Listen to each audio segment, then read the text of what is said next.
प्यारे विद्यार्थियों, राजकुमार from education point. आज हम 10th की वर्कशीट करने जा रहे हैं, जो कि मैथ्स की वर्कशीट है, वर्कशीट नंबर 24। ठीक है, और ये 30 सितंबर के लिए निर्धारित है। ठीक है, इसमें हम पढ़ेंगे समरूप त्रिभुज का परिचय। ठीक है, तो करते हैं स्टार्ट। सबसे पहले हमें मालूम होना चाहिए कि सर्वांग समता और समरूपता में अंतर क्या होता है। देखिए बच्चों, दो आकृतियाँ समरूप होती हैं यदि उनका आकार समान हो, लेकिन माप जो है समान हो भी सकता है और नहीं भी। ठीक है, जैसे बाप बेटे हैं, दोनों की शक्ल अगर मिलती है तो वो एक दूसरे के समरूप तो हैं, यानी एक दूसरे से समरूप है, लेकिन उनका आकार छोटा बड़ा हो सकता है। बाप बड़ा है, बेटा छोटा सा ही है, तो उनका आकार तो समान नहीं है, तो वो क्या है, समरूप तो हैं पर सर्वांग सम नहीं है। ठीक है, तो यहाँ जो है इसमें एग्जांपल दिया हुआ है, देखिए ये पिक्चर दी है। ठीक है, पिक्चर में आप साफ दिया हुआ है कि दो फिगर हैं। देखिए दो पिक्चर देखिए, एक छोटी है एक बड़ी है, तो पिक्चर एक जैसी तो है पर बराबर नहीं है, इसलिए ये समरूप है। ठीक है, समरूप मतलब समान रूप वाली, एक जैसी आकृति, एक जैसी दिखने वाली। ठीक है, अब आगे देखिए, दो आकृति बहुभुज सर्वांगसम होती हैं यदि उनका आकार और माप समान हो, यानी आकार दिखने में भी एक जैसी हो और उनके मेजरमेंट जो है, माप जो है वो भी समान होनी चाहिए। जैसे कि कानों के झुमके, कानों का झुमका आपने देखा होगा, एक जैसे होते हैं बिल्कुल, और उनका आकार भी समान होता है। और देखिए, जैसे कि एक कॉपी के दो पेज हैं, ये देखिए इसमें दोनों एक जैसे भी हैं और समान भी हैं। ठीक है, तो ये हो गए सर्वांगसम। सर्वांगसम जैसे कि दो जुड़वा भाई, दोनों जुड़वा भाई जो हैं, दोनों की एज भी समान है, उनके कद भी समान है, उनकी शक्ल सूरत जब बिल्कुल एक जैसी है, तो वो सर्वांगसम है। ठीक है, समरूप तो है ही, सर्वांगसम भी है। सर्वांगसम और समरूप में ये अंतर होता है कि समरूप जो है दिखने में एक जैसे होते हैं, लेकिन समरूपता में जिसकी मेजरमेंट है, माप समान नहीं होती है, जबकि सर्वांग समता में दिखने में भी एक जैसे होते हैं और उनकी मेजरमेंट जो है, माप जो है वो भी समान होती है, तो वो हो जाएंगे सर्वांगसम। ठीक है, अब देखिए समरूप त्रिभुज पे आ जाइए। त्रिभुज तीन भुजाओं व तीन कोणों से बनी अबंध आकृति होती है, ये आपको पता ही है। समरूप त्रिभुज क्या होंगे? समरूप त्रिभुज समान आकार के होते हैं परंतु वे अलग माप के हो सकते हैं। जैसे आप यहाँ देख सकते हो, यहाँ पे आप देखोगे एंगल तीनों समान है, 75 डिग्री है, यहाँ भी ये 75 डिग्री है, 65 65। ठीक है, और एक ये क्या है, 40 40 समान है। ठीक है, लेकिन कोण समान है, यानी ए डी के बराबर है, बी ई के बराबर है और सी एफ के बराबर है। पर देखोगे कि उनका आकार जो है वो समान नहीं है, लेकिन उनकी भुजाओं का अनुपात समान है। यानी ए बी का अनुपात ई डी से देखें तो वही है जो बी सी का अनुपात ई एफ से है और ए सी का अनुपात डी एफ से है। ठीक है, तो इसलिए ए बी सी व डी ई एफ समरूप तो हैं पर समरूपांग सम नहीं है। समरूप के लिए हम लिखेंगे त्रिभुज ए बी सी, समरूप का साइन जो है ये होता है। ठीक है, तो त्रिभुज ए बी सी समरूप है त्रिभुज पी क्यू आर। बच्चों मैंने बताया समरूप का निशान ये होता है और सर्वांग सम का निशान होता है ऐसे, समरूप का निशान आके नीचे इक्वल का साइन और आ जाएगा। ठीक है बच्चों, चलिए आगे बढ़ते हैं। अब यहाँ देखिए बेटा, सर्वांगसम के लिए बोला हुआ है। सर्वांगसम त्रिभुज क्या होते हैं? दो त्रिभुज सर्वांगसम होते हैं यदि उनकी संगत भुजाओं और संगत कोण बराबर हों, यानी कि आपको क्या देखना है, भुजाएं जो हैं समान होनी चाहिए और कोण भी समान होने चाहिए। ठीक है, देखिए आपको यहाँ दो आकृति दी है, त्रिभुज ए बी सी और त्रिभुज क्या है, डी ई एफ।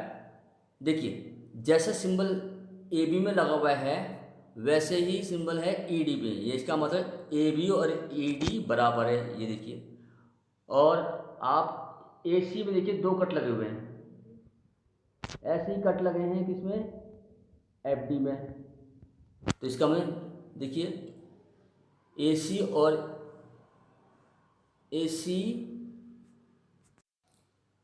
AC जो है यहाँ पे जो है गलत दिया हुआ है EF, जबकि FD है। FD का जो है सिंबल लिखा हुआ है सही, ठीक है। तो AC FD के बराबर होना चाहिए और BC का जो है वो EF के बराबर होना चाहिए। देखिए कट 3 लगे हुए हैं, इसमें भी 3 कट लगे हुए हैं, ठीक है जी। ये यहाँ पे थोड़ा सा गलत दिया हुआ है। अब इसीलिए त्रिभुज जो है वो ABC और DEF सर्वांग सम है, ठीक है। मैंने अब आपको बता दिया है कि त्रिभुज ABC सर्वांग सम है। यहाँ पे PQR लिख दिया इसने। इसका एक्चुअली इस वर्कशीट में कई गलतियाँ आ चुकी हैं। PQR नहीं है, DEF है, ठीक है।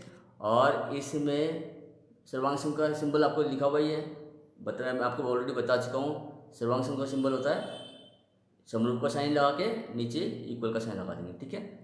चलिए आगे बढ़ते हैं। अब ये देखिए, अब हम स्वयं कीजिए यानी स्वयं प्रयास करेंगे हम। देखिए आपके सामने कुछ क्वेश्चन, एक क्वेश्चन दिया हुआ है। क्वेश्चन नंबर 1 आपको दिखाई दे रहा है। इसमें क्या लिखा है, निम्न में से कौन कौन से समरूप आकृतियाँ के उदाहरण हैं। एक्चुअली ये प्रश्न गलत है। जो इंग्लिश मीडियम माध्यम में आप देखेंगे तो वहाँ पर समरूप की जगह पूछा है सर्वांग सम। यहाँ आप कर लीजिए सर्वांग सम है बच्चों, सर्वांग सम, समरूप नहीं है।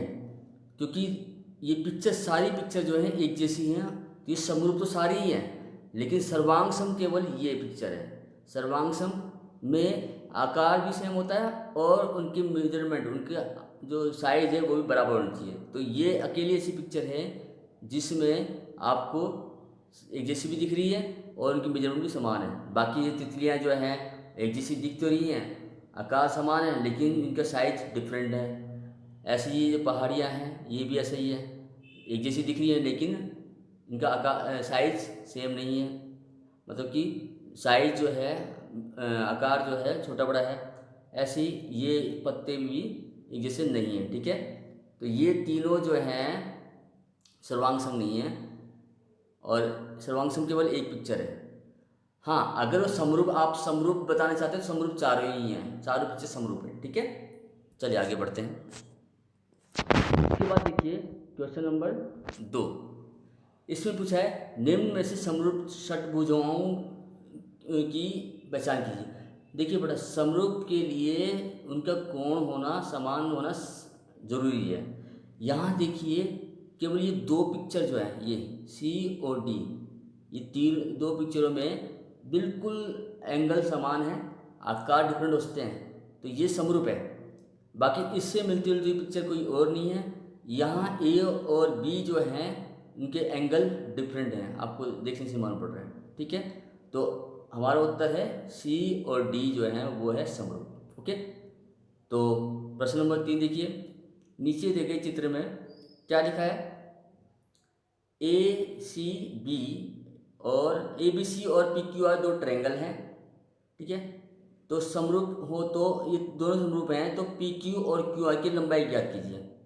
यहाँ ABC की तीनों साइड दी हुई हैं, ठीक है, और PQR में केवल एक साइड दी हुई है, समरूप है, ये कहा हुआ है।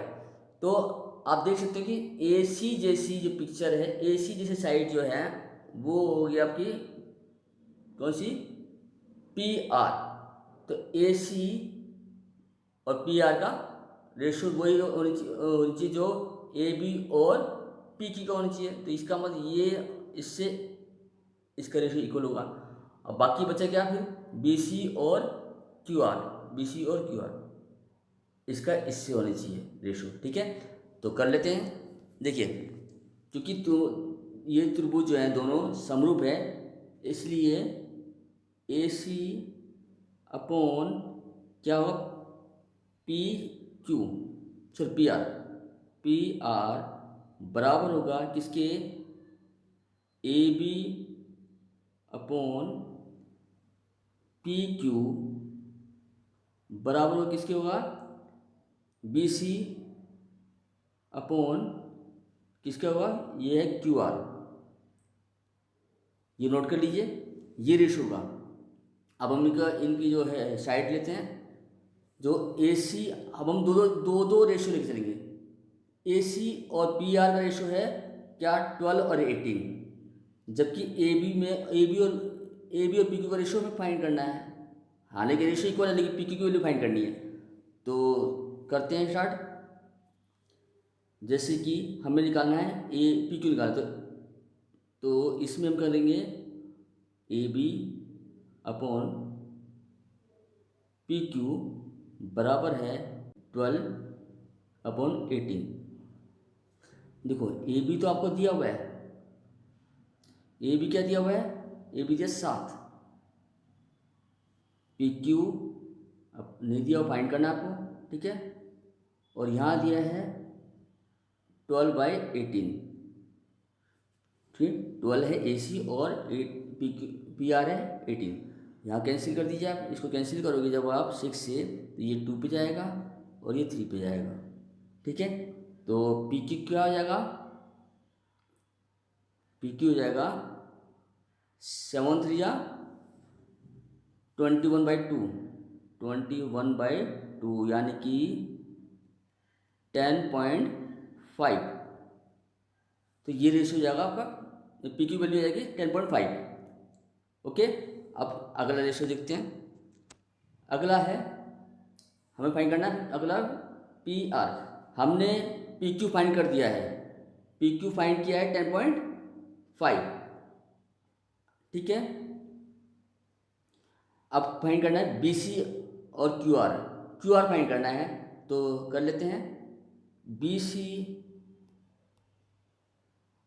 सी अपॉन क्यू आर का रेशो होगा किससे, A C upon P R से, ठीक है।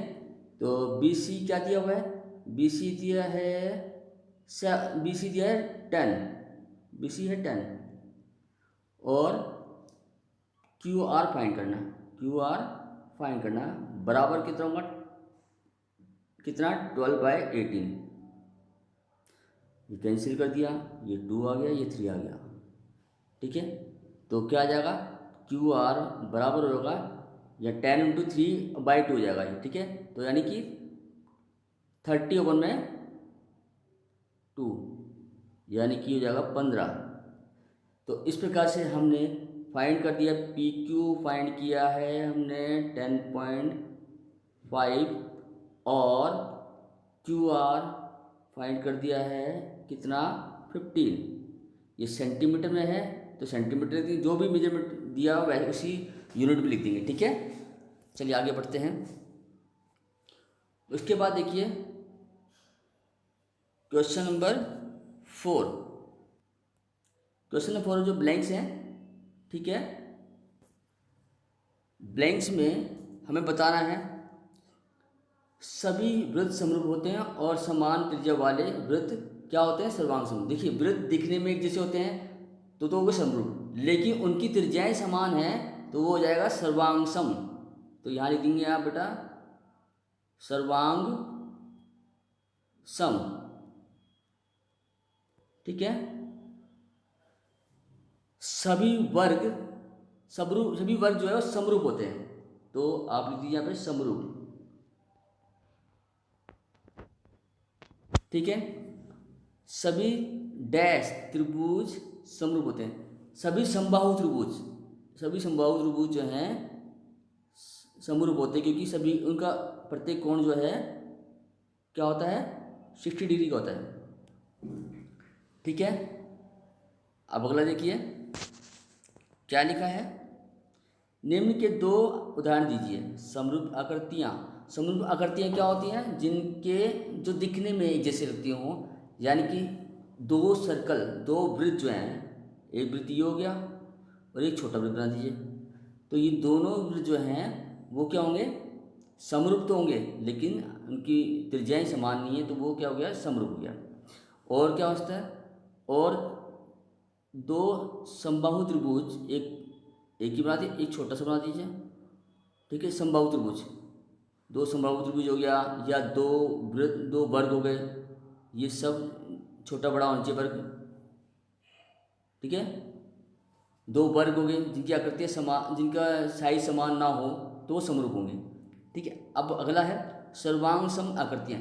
यही आकृतियाँ अगर इनकी मेजरमेंट समान हो, माप समान हो, तो वो सर्वांग सम हो जाएंगी। जैसे कि दो सर्कल, दो अगर सर्कल हम ड्रॉ करते हैं, एक ये हो गया और एक इतना ही बड़ा एक और हो गया, इनकी त्रिज्या समान है तो ये सर्वांग सम हो जाएगी। ठीक है, दो समबाहु त्रिभुज अगर उनकी भुजाएं बराबर हैं तो ये भी क्या हो जाएंगे, सर्वांग सम हो जाएंगे। इस प्रकार से हमने ये वर्कशीट पूरी कर ली है। ठीक है, और अगर आपको हमारी ये वर्कशीट अच्छी लगी, हमारी वीडियो पसंद आई, तो इसको जरूर शेयर कीजिए बच्चों, ताकि और लोगों को भी इसका फ़ायदा मिले। ठीक है, और इसी प्रकार हमारे साथ देते रहिए ताकि हम नई नई वीडियो आपके साथ में लाते रहें। थैंक यू बेटा।